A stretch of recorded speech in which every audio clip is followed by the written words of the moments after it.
thank the Northwest Chamber and Francis Tuttle for hosting this event, and I'd like to thank each and every one of you all for coming. I'm here to ask you to join me in a mission, and this is a mission to take our country back from the people up there who are spending us into bankruptcy and destroying our Constitution. I realize those are strong words, but I think the time for mealy-mouthedness and the time for political correctness is long past.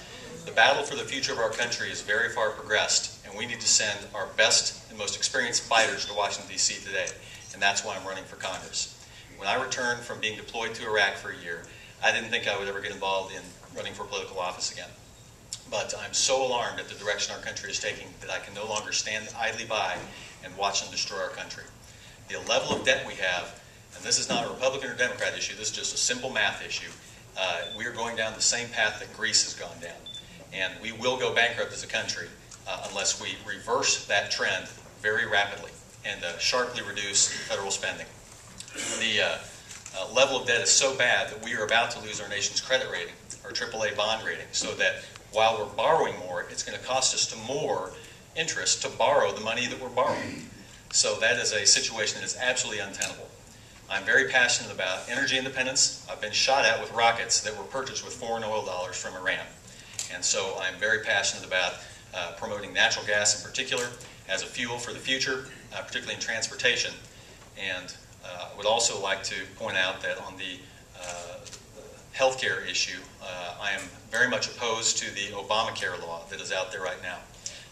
And I've pursued a court challenge against that on constitutional grounds. I believe that Arizona has the right idea on immigration and that we need to oppose amnesty or any sort of thing that would promote people getting here illegally, and we need to stand for our Constitution. I would ask for your support July 27th, and I would be very honored by your vote. Thank you. Mike Thompson, 2 minutes. Well, I also want to thank the Northwest Chamber. I'm proud to have been a member here now for 7 years, and they certainly do an excellent job of representing Northwest Oklahoma City's business and community. You know, the reason I decided to run for Congress is real simple. My wife and I, we have 2 little kids, Mitchell and Madeline, and we don't know what kind of country they're going to inherit. Right now, we owe over $13 trillion, and that doesn't include our unfunded liabilities of Social Security and Medicare. People in Washington have become arrogant and out of touch. We've watched members of Congress go to town hall meetings and literally tell their constituencies, I don't care what you think. I just care what someone who has a vote on the House floor thinks. We've seen them mock individuals who are scared to death for their lives in Arizona over poor immigration laws and not upholding the borders. I decided to run for Congress because we need a good new change, and I'm proud of my consistent conservatism all across the board, whether it's taxes, immigration, or spending. Barack Obama's takeover of our health care is another motivating factor.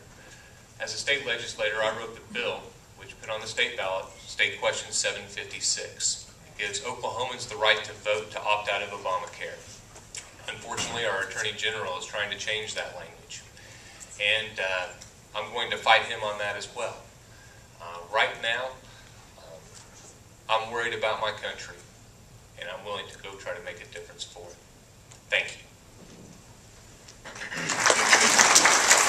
Harry Johnson. Dr. Coburn was in this room last week. A lot of you were here.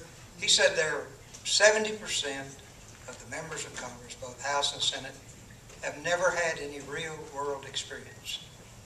And I think we all probably agree with him that that's one of the reasons that we have the problems we have. Because these people are trying to solve problems and they know nothing about the industries that they're trying to regulate and straighten out. I've been in Oklahoma City now 45 years. I've founded several companies, and in the dark days of the oil bust, we grew to a company of 400 people. We brought $200 million of capital from investors in 38 states to this state. Not a penny from any investors here. We did it without tax incentives other than the intangible drilling costs, which was a pretty good draw for high tax bracket investors, but no other incentives. We survived because we had some loyal investors. But we also had some really good Okies who know how to get the job done. And we've got some good Okies running for this office.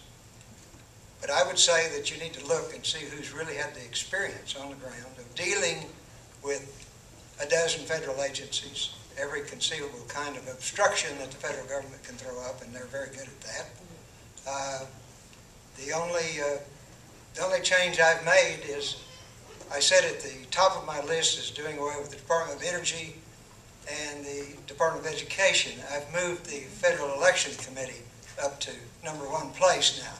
If there was ever a boondoggle that serves no useful purpose other than protect incumbents, it's got to be the FEC. Thank you. James Langford, 2 minutes. Good evening. I'm always impressed when folks get away from dinner. Some of you have eaten and some of you have not, and that's sneaking away to being in a political conversation. My wife is here, Cindy's right over there, and our 2 daughters, Jordan and Hannah. It is our honor to get a chance to be here with you. I do not come from the political background. I've been the director of a camp, some of you may know, named Falls Creek. Falls Creek is actually the largest Christian camp in America.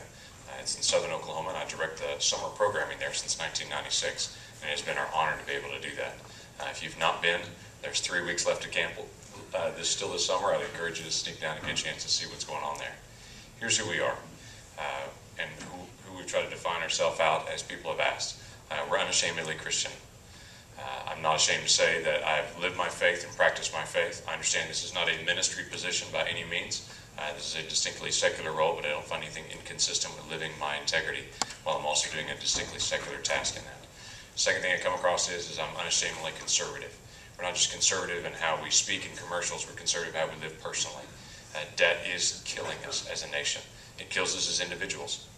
It's one of the things that we struggle with is how often the federal government solves its problems by encouraging people to take on more and more debt in their personal lives to be able to solve our economy.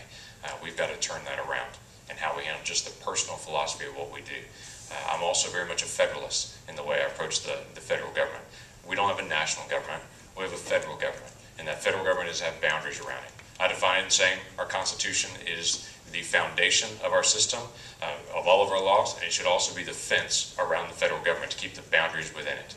So unashamedly Christian, unashamedly conservative, and unashamedly coming from outside the political perspective. I do see a gain, and occasionally in times in our history, to step in and say we have to have different voices that'll take on solutions rather than the same typical political answers that we go after all the time. So, thank you.